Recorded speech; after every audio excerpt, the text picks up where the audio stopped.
When it comes to your company's reputation, what you don't know can absolutely hurt you.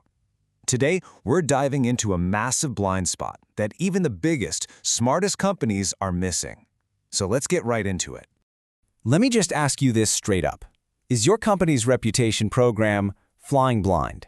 It's a serious question, because even if you think you have a solid handle on your brand's image, the very tools you're using to measure it might be dangerously out of date. And look, if you think I'm being dramatic, here's the data. A recent study found that only 27%, that's barely more than a quarter, of organizations feel their risk processes can effectively manage threats to their reputation. That is a huge confidence gap, and it tells us something is fundamentally broken. And that brings us to our first big point. The old way of keeping an eye on corporate reputation, it's just broken. The entire game has changed, but most companies are still playing with a rulebook from like a decade ago. I mean, just think about it for a second. The old systems were built for simple keyword alerts and these big, clunky quarterly reports. They were designed for a media cycle that moved in days, maybe weeks. In today's world, that approach means your team is always reactive, constantly playing catch-up to a story that's already halfway around the world. And this, right here, is the fundamental shift we're talking about, moving from being reactive to being proactive. The old way was all about counting mentions and reporting on what already happened. The new way, it's about continuous intelligence. It's about tracking the narratives as they're actually forming, so you can shape them instead of just reading about them after the damage is done. Making this shift isn't just some nice-to-have upgrade, it's absolutely critical. Because the stakes right now are higher than they have ever been. This isn't just a problem for the comms team anymore, it's a strategic, top-level conversation happening in the C-suite and the boardroom. And what's really fascinating here is how these three things just feed into each other.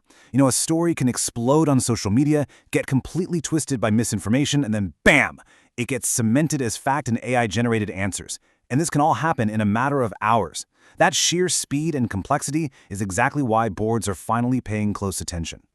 This chart really just drives home this new frontier of risk. Just look at that jump. According to the Conference Board, the number of S&P 500 companies disclosing AI as a material risk is set to skyrocket from just 12% in 2023 to a whopping 72% in 2025. And a huge piece of that risk, you guessed it, it's all about reputation. And here is the connection that most companies are totally missing. Those large language models, they learn from the internet. They're trained on millions of news articles. The stories, the angles, the narratives in your press coverage are literally teaching AI systems how to describe your brand to the entire world. Okay, so we've really defined the problem here. The old way is broken, the stakes are high.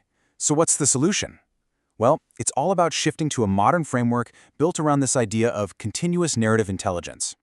So what even is narrative intelligence? At its core, it's not about counting keywords, it's about understanding the actual story. It means you're tracking these clusters of related articles and posts to see the real themes that are emerging. This is how you find the critical signals in all the noise out there.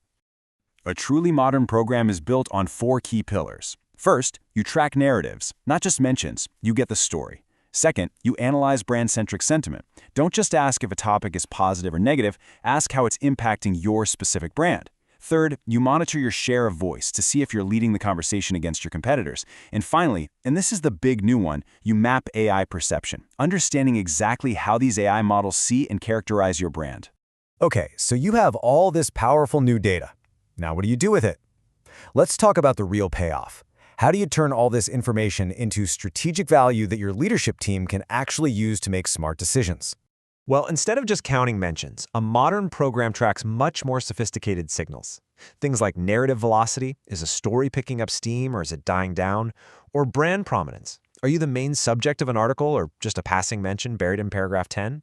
These are the metrics that give you the context to make smart, fast decisions. And this is how it all really comes together. See, you're not just creating one giant generic report anymore. The data is tailored for each audience. Your board gets a crystal clear view of emerging risks. Your C-suite sees exactly how you stack up against the competition. And your comms team gets the real-time intel they need to actually do their jobs effectively. Ultimately, this is the entire goal. You move way beyond simple activity reports to providing what you could call governance-grade intelligence. You start speaking the language of risk, of strategy, of the bottom line, which, let's be honest, is the only language the boardroom really understands. So what's your next move? The teams that are going to win in this new environment don't wait for a crisis to show them where their blind spots are. They're proactive. They build the intelligence systems they need to stay ahead of the story, not just react to it. Let me leave you with this one final thought, because I think it sums everything up. The goal has completely changed. It is no longer enough to just count mentions. The new mandate for every single communications leader is to engineer your reputation, using data to actively shape how your brand is seen everywhere. So if your reputation program is still running on keyword alerts and quarterly reports, it is definitely time for an upgrade. To see what this continuous narrative intelligence actually looks like in action, you should visit handraise.com and book a demo. Thanks for joining me today.